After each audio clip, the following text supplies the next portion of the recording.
بسم اللہ الرحمن الرحیم۔ یہ دلچسپ ہار کی کہانی شروع ہوتی ہے 4 جولائی 1979 سے۔ 4 جولائی 1979 سے اس دلچسپ کہانی کا آغاز ہوتا ہے جب ترکی کے صدر طیب اردوغان اپنی بیوی ایمن اردوغان کو اپنی شادی کی پہلی سالگرہ پر ایک ہار گفٹ کرتے ہیں، اور ایمن اردوغان اس ہار کو پہنتے ہی اس بات کا عزم کرتی ہے کہ میں جب تک زندہ رہوں گی یہ ہار میرے گلے کی زینت رہے گا۔ وہ ہار ایمن اردوغان کے گلے میں 7 دن اور 24 گھنٹے موجود رہتا تھا۔ ایمن اردوغان کا ماننا تھا کہ جب تک میں زندہ ہوں یہ سہاگ کی نشانی میرے ساتھ رہے گی۔ پھر 16 جولائی 2010 کو ایک پاکستان میں خوفناک سیلاب آتا ہے جو وسیع پیمانے پر پاکستان میں اپنی تباہی کے اثرات چھوڑتا ہے، کئی گھروں کو اجاڑ دیتا ہے، کئی فصلوں کو رونتا ہوا کئی دیہاتوں کو بہا کر لے جاتا ہے۔ ترکی پاکستان کا برادر ملک ہے اور ترکی اور پاکستان کی ایک لازوال محبت کی داستان ہے۔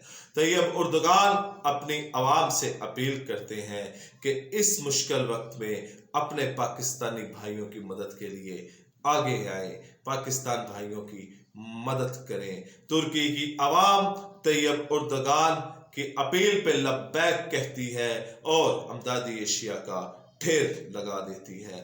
ترکی کے اکانومی کے حوالے سے یہ بہت زیادہ چیزیں تھیں، لیکن ایمن اردوغان جو طیب اردوغان کی بیگم ہے، نہ تو ان کے دل کو سکون ملا اور نہ ہی وہ یہ سمجھتی تھی کہ یہ پاکستانی بھائیوں کے لیے کافی ہوگا۔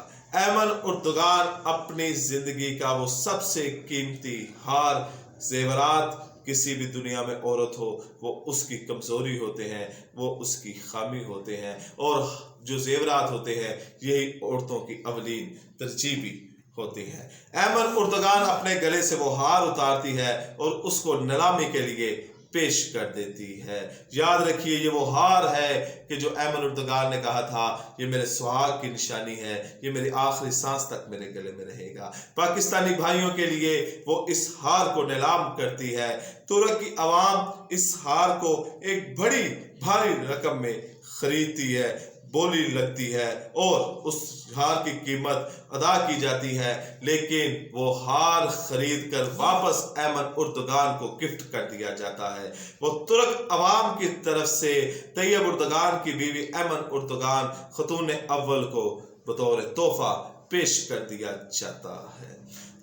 طیب اردوغان اپنی بیوی ایمن اردوغان کے ساتھ پاکستان کے دورے پر آتے ہیں۔ یوسف رضا گیلانی اپنی خاتون اول فوزیہ گیلانی کے ساتھ ان کو نوشہرہ میں لے کر جاتے ہیں۔ نوشہرہ میں یہ وہاں پر سیلاب زدگان کیمپ کا دورہ کرتی ہیں۔ ایمن اردوغان کے دل کو پھر چین نہیں پڑتا، وہ اپنا ہار پھر اتارتی ہیں اور فوزیہ گیلانی کو دیتے ہوئے کہتی ہیں کہ یہ سیلاب زدگان سے متاثر ہونے والی کسی بچی کی شادی میں اس کو دے دیجیے گا، یا کسی کی بچی کی شادی میں اس کو استعمال کر لیجیے گا۔ یوسف رضا گیلانی سندھ کے ضلع دادو میں جاتے ہیں، وہاں پر ان کو ایک شادی کی تقریب میں بلایا جاتا ہے جہاں پر سیلاب زدگان سے متاثرین غریب بچیوں کی شادی ہو رہی ہوتی ہے۔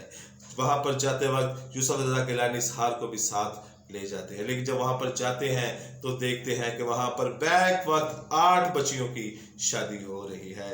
ہار ایک ہے، بچیاں 8 ہیں۔ یوسف رضا گیلانی اس ہار کو نیلام کرنے کا فیصلہ کرتے ہیں۔ چیئرمین نادرہ علی ارشد حکیم اس ہار کو خریدتے ہیں 16 لاکھ میں۔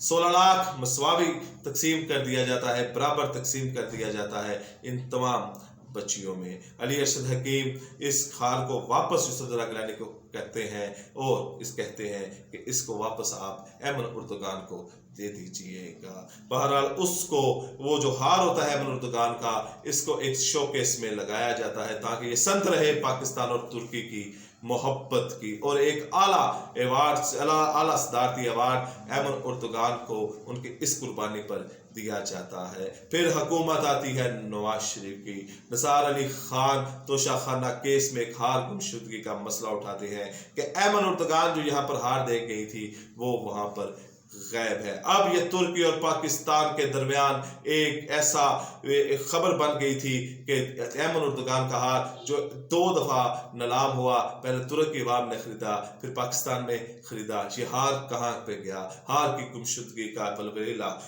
مچ گیا۔ اور جب یہ خبریں بار بار نکلی تو یوسف رضا گیلانی نے تسلیم کیا کہ یہ ہار میں آتے وقت اپنے ساتھ لے آیا تھا۔ ایمن اردگان میری بہنوں جیسی ہیں تو میں ان کی محبت میں یہ ہار لے آیا تھا۔ بہرحال اس پہ تفتیش ہوئی، ان پہ انکوائریاں ہوئی۔ یوسف رضا گیلانی جب یہ خبر زیادہ پھیلی تو یہ ہار لے کر مختلف اداروں میں گئے لیکن کوئی بھی اس کو لینے کو تسلیم نہیں تھا۔ بہرحال اس کو پھر نادرا میں دیا گیا۔ یہ ایک ہار کی کہانی نہیں ہے، یہ تمام کیس سمجھنے کی ایک کہانی ہے کہ ایمن اردگان نے کتنی بڑی قربانی دی اور پاکستان میں نہ تو کوئی فوزیہ گیلانی تھی، نہ کوئی اعلیٰ عہدیدار خاتون تھی، نہ کوئی بڑی سیاسی جگیردار شخصیت تھی کہ جو ایمن اردگان جیسا دل اور جگرا رکھتی، کہ جو ایمن اردگان نے اپنی زندگی کی سب سے بڑی چیز اپنے پاکستانی بھائیوں کے لیے وقف کر دی، لیکن فوزیہ گیلانی کے گلے سے نیکلس نہ اترا، کسی اور بڑی سیاسی شخصیت کے گلے سے نیکلس نہ اترا، کسی اور پاکستانی بڑی لینڈ لارڈ شخصیت کے گلے سے نیکلس نہ اترا، الٹا اس نیکلس کو ایک مذاق بنانے کی کوشش کی گئی۔ اگلی ویڈیو تک اجازت دیں، اللہ حافظ۔